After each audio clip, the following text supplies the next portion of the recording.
out to make sure it's coming through okay on Facebook. I'm Librarian Sarah. I'm Librarian Racine. How are you today? You look festive. Well, you know, I've got some spirit going, man. Okay, all right, good deal. Well, we're so glad you could join us today for our last ICTBC of 2018. We are going to talk about The Good Luck of Right Now by Matthew Quick. Matthew Quick, just to give you a quick little reminder, wrote Silver Linings Playbook, which was made into a very famous movie with a few well-known actors, you might say. Yeah. Brad Cooper. Yeah. Jen Lawrence. Yeah. You know. Chris Our friends. Tucker. Were De they Niro. in there? Bobby De Niro. I don't even remember. Those are just the two that I remember. Okay. Oh, you're right. He was in that movie. Okay, just kidding. Hey, everyone. Welcome back. So The Good Luck of Right Now, I found that Matthew Quick likes to explore mental health themes in almost all of his books. I've read Boy 21, Silver Linings Playbook.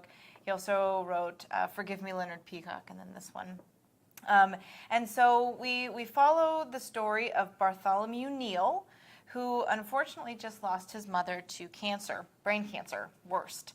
And in his grieving process, decides to take up writing letters to Richard Gere, who you may know from pictures such as Pretty Woman, Officer and a Gentleman.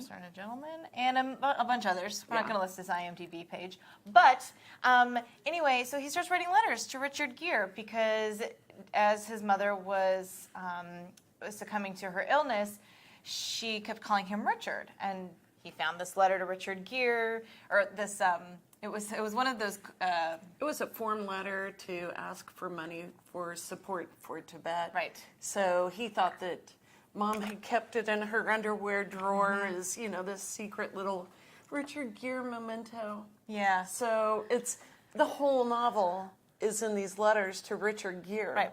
Which I find, really amusing. Did you find that? I thought it was kind of charming, Yeah. just of all people, because Richard Gere really isn't on a lot of our radars anymore. And I don't remember I didn't check when this book came out, but he could have written to Bradley Cooper, right? But he wrote to Richard Gere. Right.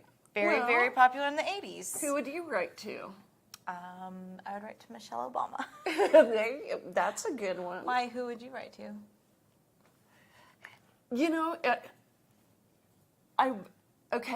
Famous person, I would write to the Pope. Okay. Because, Sure. he was a wise man, Could give you some, Yeah. Well, and then if it were I don't know, I would write to my third grade teacher. She was brilliant. So. Oh, that's nice. Well. Racine's third grade teacher, she'd write her, Hi, Miss Beck. grieving letters to you to help her get through difficult times. I wouldn't send them. But, well, that's a really good point. So if you want to share with us who you would write to, that'd actually be a pretty fun discussion for the comment section. People who basically, he just wrote these letters. We don't think he sent them. Do you think he sent them? No. I think he's got mental issues, but he seems anchored in reality to an extent. He does seem anchored. It was hard to kind of see. It was tough to see his mom degenerate so much. Right. Disintegrate. Succumb. Yeah. And he's got some sort of mental illness. And, people toss out the R word around him. Oh, I hate that word. Yeah. So. And I'm so glad that, even though the R word is peppered throughout that book, because he calls himself that all the time, that Wendy, his counselor, is like, well, we don't use that word. That's not a good word to use. And so I'm glad that she reinforced that that's not something that we like to use. So anyway. Well, so. Yeah. I loved Bartholomew. He's a great character. You feel for him. Mm-hmm. You know that he's gone through some tough times and that he's battered growing up without a dad. Mm-hmm. What was it? Dad went out for smokes and never came back, or was murdered by the Catholic-hating Ku Klux Klan. Yeah. That's what the story. That was a bedtime story his mother told him to placate him. And you know what? I Who think does that? his mom leaned on him too heavily. Oh, absolutely. And I think, of his mental health, if he had been able to go out and do things rather than stay there and help his mom and care for her, he used to clean, he used to cook, he just would do all the caretaking things for her. And I wonder, because they were codependent, if that kind of exacerbated his. Yeah. I mean, he had the poor boy, he had like an angry man in his stomach who would like kick him and punch him and tell him he was stupid. And no one needs to live like that. No. Bartholomew. No. But he told Richard Gere all about it. Yeah. So who was a help in Bartholomew's life? Who was a help? Yeah. Who helps him? Father McNamee is his priest growing up. Yeah. And so he was very much a presence in his life. Because Were you Bartholomew's dad surprised? wasn't Yeah. around. Were you surprised that Father McNamee... Are you spoiling? Well, I don't know. Spoiler alert. Spoiler alert. Okay, go ahead. Ask me your question now. I have no idea what's coming. Well, he excommunicates, defrocks himself Fairly. fairly early in the book. Yeah, okay, well, that's not what I thought you were going for. But I was surprised because I was kind of like, I was like, what the heck? well, they explain it away because they say that Hughes has bipolar, and so he has these really high highs and these really low lows, which we do get to see a little bit in the book. Yeah. And he also has quite the drinking problem. Oh my gosh, I wonder how many bottles of Jameson were consumed. He had that thing that he said, that he was like, no, Irish priests don't have drinking problems. We just get more talkative or something like that. Like, Yeah. they don't get drunk, they just get more talkative. And I was like, okay, Father. Like, Okay. I thought that was cute, though. Father was I kept trying to picture him in, like, this, like, wrinkled Santa Claus-y looking guy. Oh, that with drank the too much whiskey. whirlpool eyes. I know. That was such a beautiful, brilliant description. Talk about that. Well, Let me see if we have any Father folks. Hachette warns that, Father McNamee can pull you in with his eyes. And it was just like the most apt description of somebody's eyes where they, Sorry, guys. pull I'm you trying to in. pull it in. The whirlpool eyes is absolutely true. I was just trying to see what comments you guys had, and I can't do it. Anyway, I'm not smart enough today. Today I'm having technical difficulties. it'll be okay. Thank you. Maybe I should write letters to Michelle Obama to make me feel better. She would give me Okay. inspiration. It's Let's fine. talk about the good luck of right now. Yes, how interesting was that? So, for those of you who didn't get to that in the book, let's explain what it is, right? The good luck of Right. right now is that when something bad happens to you, something good happens somewhere else, right? Right. And vice versa. So if something good happens to me, something bad might happen to you. So you kind of like hoard up the bad moments so that you can have a really good moment later. Or if you have too many good moments, you might have a really bad moment. So there are all kinds of examples in the book of something good that happened, which was then completely balanced out by something bad that happened. Right. Do you have anything to add to that description? Well, and it almost seems like a butterfly effect kind of Yes, thing. I agree. And Only more like centrally located, right? Because butterfly effect is like when the butterfly thing happens and across the world something happens. Yeah. Well, this could be but- anywhere. so I thought it was interesting that she was Catholic, yet she had this very distinct karmic kind of view of life. Mm-hmm. What do you think about that? Or Oh, I agree. I thought that was really interesting to see all of the different belief systems kind of put together, right? Like Bartholomew was really researching Buddhism because of his correspondence with friend Richard. Richard Gere. Friendship with Richard Gere. He was, he'd grown up Catholic all his life. He had read Jung at some point because he kept talking about that. Synchronicity. Undus mundus. Is that what that is? I can't remember. Some Latin phrase, and I don't even remember what it was, but he kept referring back to it. So you had all of these different kind of beliefs, but he was trying to put them all together and find a way to make them all work and see them in different parts of his life. Yeah. I liked it. I liked Yeah. how he was able to kind of rationalize and Well, and then he meets his friend, his friend Max. who's the hamburger helper of his. And it's funny, he talks really gruffly, but Really then he gruffly. Like, also if you are- peppers the F word in. Oh, every other word. Yeah, and so he's like, synchronicity, that's, the Police album from blah, blah, blah. It had the King of Pain on it. I'm sorry, I know people that were Max. And, it's like, I think that's why I loved him so much, because he was like gruff, unbelievably gruff on the outside. And if you encountered him on the street, you'd be like, ah! Right, like the people who are like, hey, listen, there's no need for that language Yeah, here, sir. yeah. And he I was mean- like, oh, sorry, hey, F word. He didn't mean anything by it. It's just how he communicated, because he had his own kind of things to struggle with, and he His met thing Bartholomew Was through grief over Alice. Alice, his everything. Yeah, and she was gone, and she was a cat. He was a cat. And Max loves cats. He does. And his sister, we haven't mentioned his sister. Oh, the girl-brarian. Girl Brarian. She's not a girl, she's a woman. And I was like, I love that. right, that's right. She works at the library, and Bartholomew has been watching her.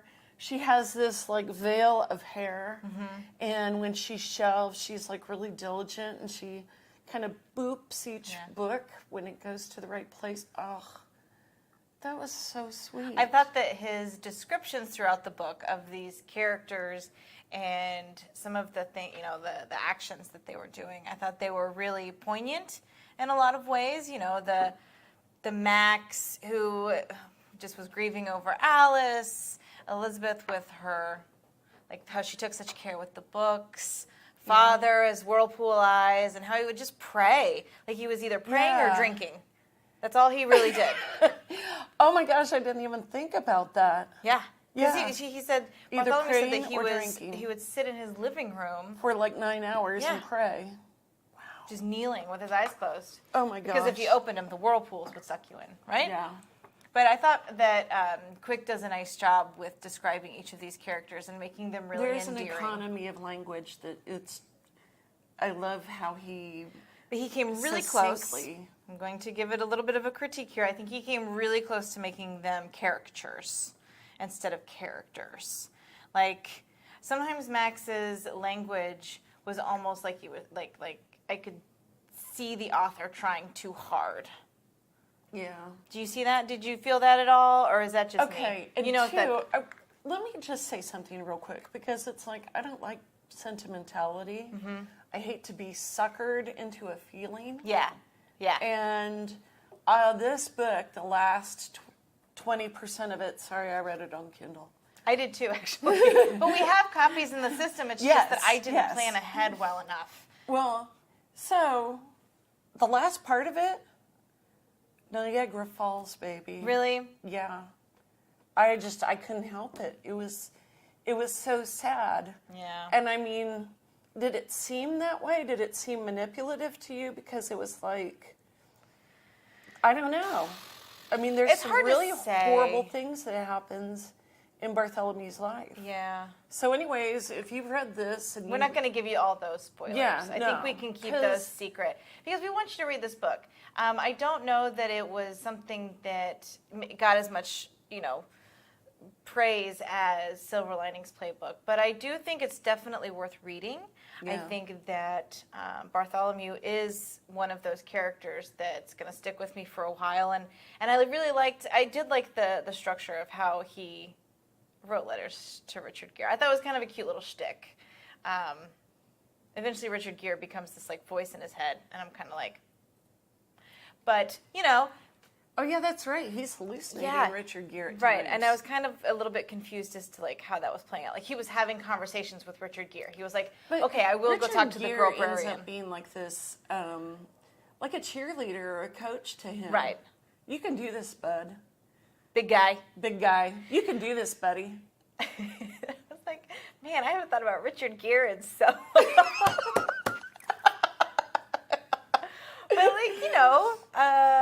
That's cool. Yeah. So I wondered if Yeah. Matthew Quick had sent out a quick little, hey, Richard Gere. I don't know if you read my book, Silver Linings Playbook, but I'm going to write my next one, and you're going to be a big key player, so. If you were Richard Gere, would you like this? I would be like, okay, cool, put me in it. Yeah. And I imagine Richard Gere, he's Buddhist, right? So he's just like, of course, go with it. Find your own cone. Cohen? Oh, I love how he described koans. I never understood him. I'd never even heard of them, but I mean. Oh, really? Yeah. Because, it's a Buddhist thing. Koan. Right. And it's like, when I'd first heard him, it was described as a riddle. Okay. To be figured out. But it's not really, it's just like a short story to be appreciated and to be meditated over. But it was still kind of They sound like a riddle to, I think, Western something ears. to puzzle a little bit, Right. right? Like, this thing happened. Why did this thing happen? Right. Why did I find out right this moment when everything is too late to do anything about it? Like, why? And without giving anything away, I'm trying not to give anything away because sometimes we do spoil things, but this is one of those that I feel like it would. You need to pick up this You need book. to be able to figure that out on your own. But anyway, I thought it was a really interesting, again, the way that he peppered in all of those different theories and thoughts. Yeah. So what other questions do we have? How are we doing on time? How much time? What did you think of the book? Talk to us about it. Give us what your thoughts were. Tell us what you thought about the, schools of thought. Let's talk about Wendy for a second. You want to talk about Wendy? I don't like Wendy. I didn't either. Like, I did at first. Why, I don't want to high five not liking someone. But at the same time, I mean, it's like sometimes I read stuff and it's like, is my gut right on this? Because she's not obviously But a villain. Bartholomew picks up on that, don't you think? Yeah, she's got something wrong with her. She is his grief counselor that Thank Father you, yes. McNamee has arranged for him. Right. Well, then it turns out that she's a graduate student. Right. And she's putting herself through college. And then it turns out, and this is the sad part, that We can spoil this. This isn't integral to the story. Right. I guess it's a step getting there. It's He a notices Cohen. bruises. Mm-hmm. And then one day she wears glasses. Because, what was it? Well, you saw a bruise on her Softball. arm, right? And she's like, Yeah. oh, I fell down rollerblading. And then you're like, oh, well, she's lying. He knew that she was lying. He could Yeah. instinctively tell that. Oh, what was it? She looks over to the left when she's making up her story. Something like that. Like, some sort of clue that he picked up on. But then the next day or the next week, she shows up and she's wearing glasses. Right. So it turns out she's in an abusive relationship, and this guy's paying for her schooling. So does she leave the guy and not get her school paid for, or does she stay with him? But then she also manipulates Bartholomew into going to group therapy with Arnie the alien. Just kidding, he's not an alien. But, she's manipulative and she gets him to trust her. And then she's just kind of like only out for her, what's best for her. Even though they went to so much effort to try to help her. Yeah. Right? Father McNamee and Bartholomew try to go rescue her from this abusive relationship, and it's a very emotional part of the book. Didn't you think? Like, where she's coming to terms with something, she stays with them for a while, and you felt bad for her, but then before she leaves, she says something to Bartholomew where you're just kind of like, what a mean person. Well, and I think too, in a way, she purposely does that so Bartholomew is not attached to her as much anymore. You think she does it on purpose? Like, she knowingly is I like, think I'm she going to knowingly crash. does it so that he will stop caring about her and let her go on her way, even though it may be Maybe. being Are people abused. like that? Well, yeah. I'm, guess I'm I'm naive. sorry, but I mean, really, it gets her out of that trap of being saved. Which is fine. Like, Yeah. you know, she's a grown woman. She doesn't Yeah. need that. But at the same time, sometimes you do need that push, and I think they were trying to offer that to her. Yeah. Well, so but anyways, I'll let you, we it won't was give you. sad. It was sad. It was a sad detour, but at the same time, I mean, it was like you could tell then that Bartholomew's recovery was not going to be smooth. Right. Well, and I think it was kind of the bump that we needed to see Father McNamee go and ride his, you know, roller coaster of mental illness. You know what? Yeah. That's the whole thing. I know what you're It's like mental illness affects so many people in this country, and it just. But then, you know, they go to Canada, and Canada, right? We're in Canada right now with our log cabin, and it's snowing outside. Although it's cold enough out here in Wichita that you might think, but it's fine. So they go to Canada, and the Border Patrol agent talks to them, and he's like very gruff, and he asks them all kinds of questions, and is almost They're trying passing to keep it judgment, together. right? And Bartholomew has this revelation that if Father wasn't there, then like the three of them were in no mental state to be able to answer this Border Patrol's questions. Like It's they were Max, the girl Brarian, Elizabeth, and Father McNamee and Bartholomew in a car. And Ford Focus Yeah. rental, and they and so I just thought that was kind of interesting that you don't think about that, right? Some of those people where they think they're doing their job really well, and they I lost my train of thought, but they think they're doing the job really well, and they maybe come across as too gruff. And if you're talking to people who can handle that, fine. But if you're not, then I reached my limit on Facebook because I set a timer. Then if you are not talking to somebody who can handle that, then you could unnecessarily create a whole thing. Yeah. That was a really long-winded way to say that. I'm sorry. No, that's okay. I'm sorry. Sorry. So anyway, I thought that, and Bartholomew's ruminating on it later, and I just thought that was very It's insightful. tough. It's tough for them to navigate the world. So, anyways, So let's keep talking about it on Facebook. You know the drill. You can continue to comment along with us, and we would love to continue this conversation with you. Racine, don't you have some read-alikes for us? oh, I did, but I didn't write them down.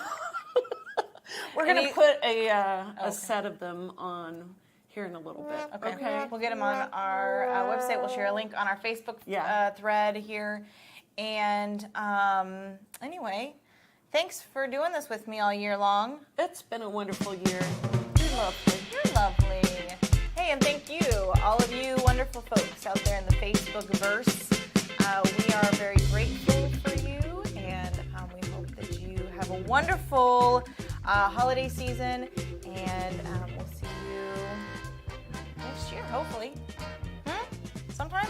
Yeah. Okay. All right, well, everyone, you have a great time. Thanks for joining us. We'll see you around.